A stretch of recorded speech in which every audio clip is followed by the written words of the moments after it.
Hey everyone! Today, we're going to talk about something critical to your financial future: how to set financial goals.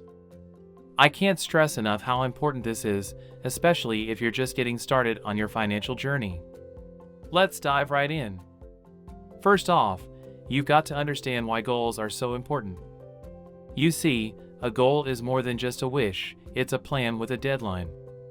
You can't just say, "I want to be rich," and expect it to happen. Nope, instead you've got to set concrete, achievable objectives to make your way toward financial freedom. So, step number 1, determine your priorities. Ask yourself what's important to you. Are you looking to pay off student loans? Maybe you're dreaming about buying a car or you want to start investing. Identify these priorities because they will be the cornerstone of your financial plan. Step number 2, make your goals SMART. That's specific, measurable, achievable, relevant, and time-bound. Instead of saying, "I want to save money," say, "I want to save $10,000 in 2 years for a down payment on a house." See the difference? One is a wish, the other is a SMART goal. Next, step number 3, break it down. A goal like saving $10,000 may seem overwhelming, but not when you break it down. That's about $417 per month or about $100 per week. When you break it down like this, it seems a lot more manageable, doesn't it? Step 4, create a budget. I know, some don't like that word, but listen to me, a budget is just a plan for your money.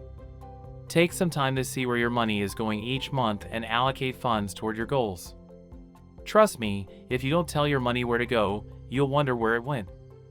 Moving on to step number 5, set up automatic transfers. Make achieving your goals foolproof.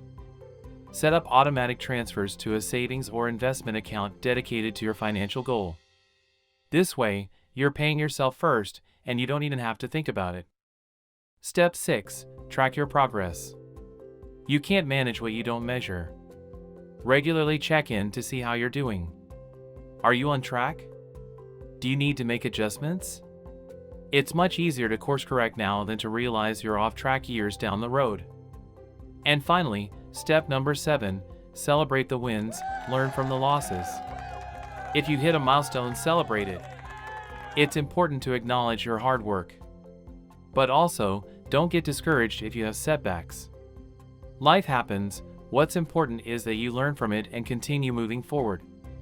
That is it. 7 steps to set financial goals and start making your way toward financial freedom. So what are you waiting for?